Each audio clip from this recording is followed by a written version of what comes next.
Heróis da Fé. 20 homens extraordinários que incendiaram o mundo. De autoria de Orlando Boyer.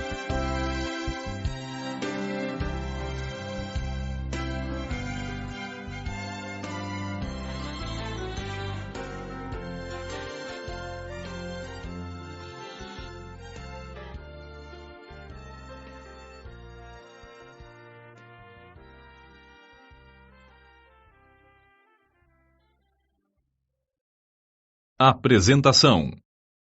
Visitei o velho templo de Nova Inglaterra, onde Jonathan Edwards pregou o comovente sermão Pecadores nas mãos de um Deus irado. Edwards segurava o manuscrito tão perto dos olhos que os ouvintes não podiam ver-lhe o rosto. Porém, com a continuação da leitura, o grande auditório ficou abalado. Um homem correu para a frente, clamando: "Sr. Edwards, tenha compaixão!" Outros se agarraram aos bancos, pensando que iam cair no inferno. Vi as colunas que eles abraçaram para se firmarem, pensando que o juízo final havia chegado. O poder daquele sermão não cessa de operar no mundo inteiro.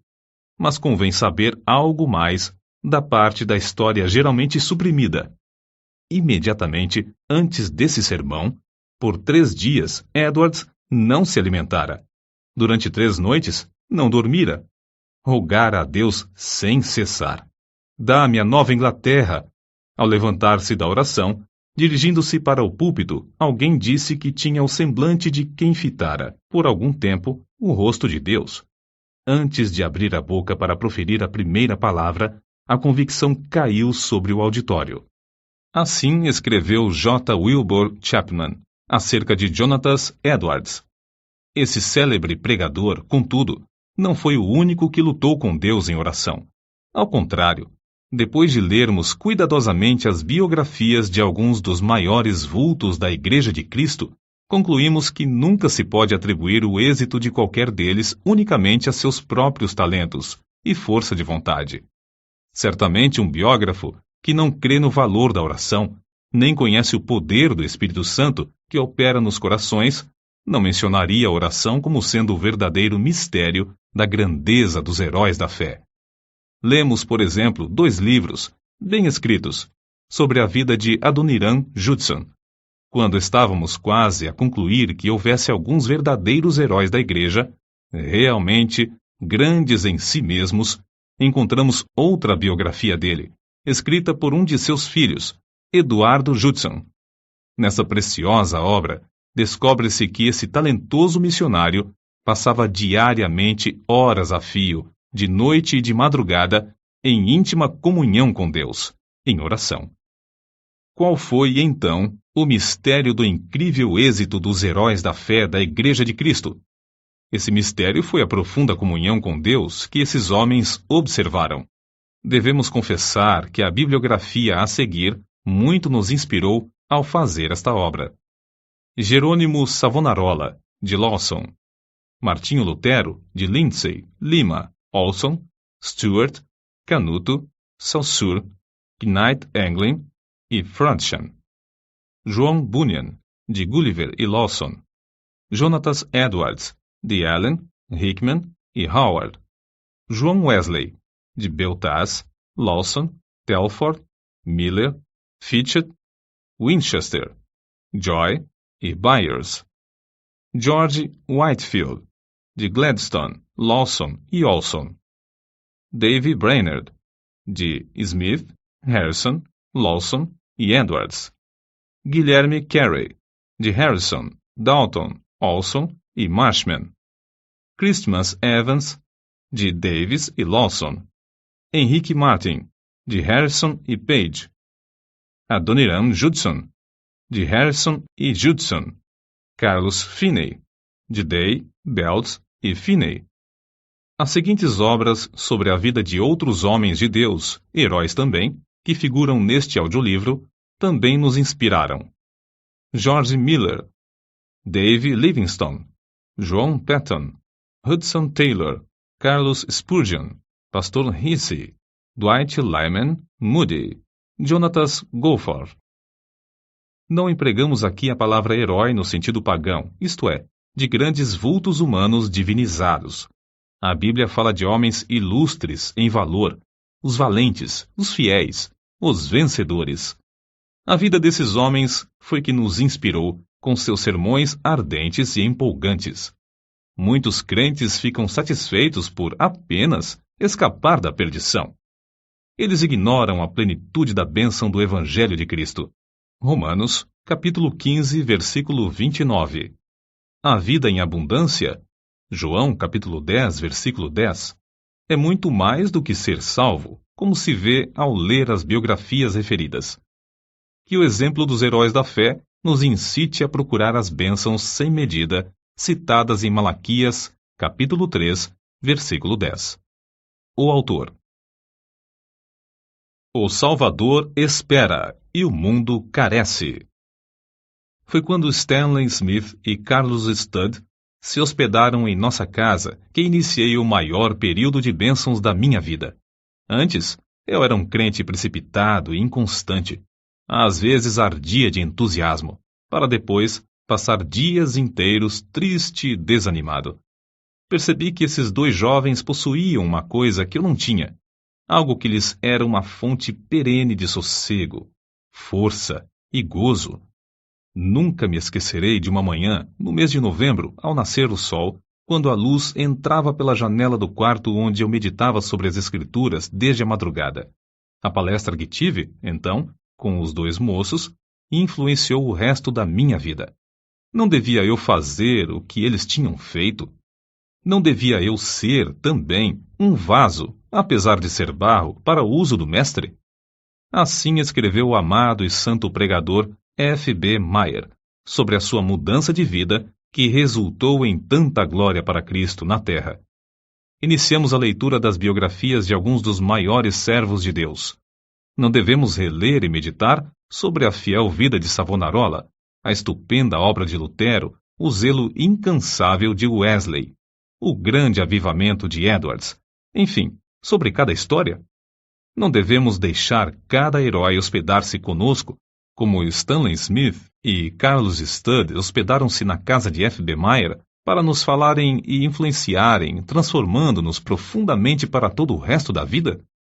Isso é o que o Salvador espera e que o mundo carece. O soluço de 1 bilhão de almas. Disse que Martinho Lutero tinha um amigo íntimo, cujo nome era Micônio. Ao ver Lutero sentado dias a fio trabalhando no serviço do mestre, Micônio ficou penalizado e disse-lhe: "Posso ajudar mais onde estou. Permanecerei aqui, orando, enquanto tu perseveras incansavelmente na luta." Micônio orou dias seguidos por Martinho. Mas enquanto perseverava em oração, começou a sentir o peso da própria culpa. Certa noite, sonhou com o Salvador, que lhe mostrou as mãos e os pés.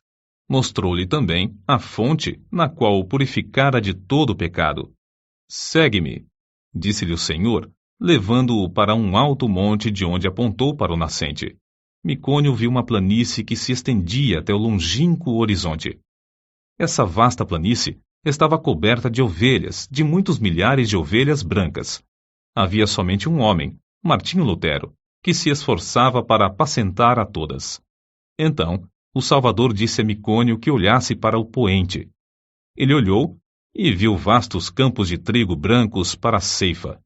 O único ceifeiro que lhe dava para cegá-los estava quase exausto. Contudo, persistia na sua tarefa. Nessa altura, Micônio reconheceu o solitário ceifeiro. Seu bom amigo, Martinho Lutero. Ao despertar do sono, tomou esta resolução: "Não posso ficar aqui orando enquanto Martinho se afadiga na obra do Senhor. As ovelhas devem ser pastoreadas, os campos têm de ser ceifados. Eis-me aqui, Senhor. Envia-me a mim." Foi assim que Micônio saiu para compartilhar o labor de seu fiel amigo. Jesus nos chama para trabalhar e orar. É de joelhos que a Igreja de Cristo avança. Foi Lionel Fletcher quem escreveu: "Todos os grandes ganhadores de almas, através dos séculos, foram homens e mulheres incansáveis na oração. Conheço como homens de oração quase todos os pregadores de êxito da geração atual, tanto como os da geração próxima passada, e sei que, igualmente, foram homens que oravam intensamente. Certo evangelista tocou-me profundamente a alma quando eu ainda era jovem repórter de um diário. Esse evangelista estava hospedado em casa de um pastor presbiteriano. Bati à porta e pedi para falar-lhe. O pastor, com voz trêmula e com o rosto iluminado por estranha luz, respondeu: Nunca se hospedou um homem como ele em nossa casa. Não sei quando ele dorme. Se entro no seu quarto durante a noite para saber se precisa de alguma coisa, encontro-o orando. Vi-o entrar no templo cedo de manhã e não voltou para as refeições. Fui à igreja. Entrei furtivamente para não perturbá-lo. Achei-o sem paletó e sem colarinho. Estava caído de bruços diante do púlpito. Ouvi a sua voz como que agonizante e comovente, instando com Deus em favor daquela cidade de garimpeiros, para que dirigisse almas ao Salvador. Tinha orado toda a noite. Tinha orado e jejuado o dia inteiro. Aproximei-me furtivamente do lugar onde ele orava prostrado. Ajoelhei-me e pus a mão sobre seu ombro. O suor caía-lhe pelo corpo. Ele nunca me tinha visto, mas fitou-me por um momento e então rogou: Ore comigo, irmão. Não posso viver se esta cidade não se chegar a Deus. Pregara ali 20 dias sem haver conversões. Ajoelhei-me ao seu lado e oramos juntos. Nunca ouvira alguém insistir tanto como ele. Voltei de lá assombrado, humilhado e estremecendo. Aquela noite assisti ao culto no grande templo onde ele pregou. Ninguém sabia que ele não comera durante o dia inteiro, que não dormira durante a noite anterior. Mas, ao levantar-se para pregar, ouvi diversos ouvintes dizerem: A luz do seu rosto não é da terra. E não era mesmo. Ele era conceituado instrutor bíblico, mas não tinha o dom de pregar. Porém, nessa noite, enquanto ministrava, o auditório inteiro foi tomado pelo poder de Deus. Foi a primeira grande colheita de almas que presenciei. Há muitas testemunhas oculares do fato de Deus continuar a responder às orações, como no tempo de Lutero, Edwards e Judson. Transcrevemos aqui um comentário publicado em certo jornal. A irmã Dabney é uma crente humilde que se dedica a orar.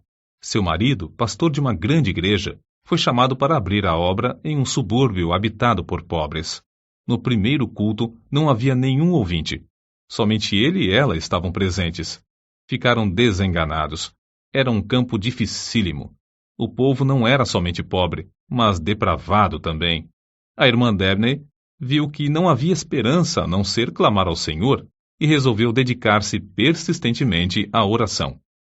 Fez um voto a Deus que, se ele atraísse os pecadores aos cultos e os salvasse, ela se entregaria à oração e jejuaria 3 dias e 3 noites no templo, todas as semanas, durante um período de 3 anos.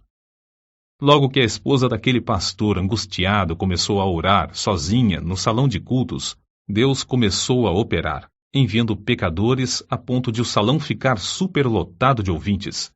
Seu marido pediu que orasse ao Senhor para que ele lhes desse um salão maior.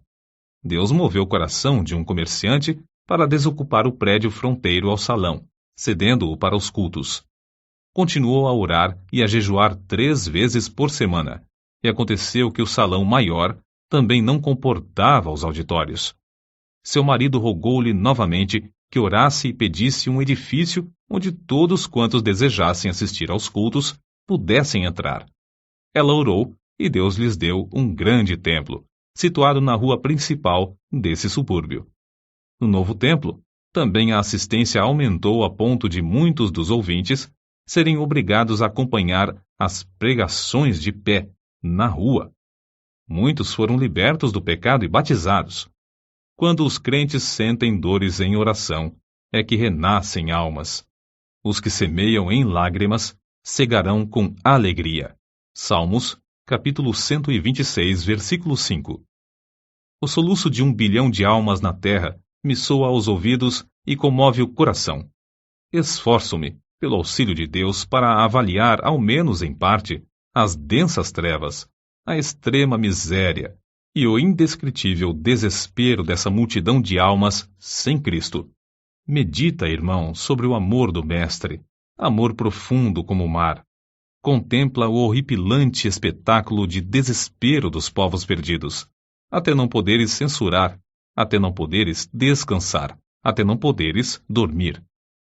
Sentindo as necessidades dos homens que perecem sem Cristo, foi que Carlos Inud escreveu o que falamos há pouco, e é por essa razão que se abrasa a alma dos heróis da Igreja de Cristo através dos séculos. Na campanha de Piemonte, Napoleão dirigiu-se aos seus soldados com as seguintes palavras: ganhastes sangrentas batalhas sem canhões, atravessastes caudalosos rios sem pontes, marchastes incríveis distâncias descalços, acampastes inúmeras vezes sem coisa alguma para comer. Tudo graças à vossa audaciosa perseverança.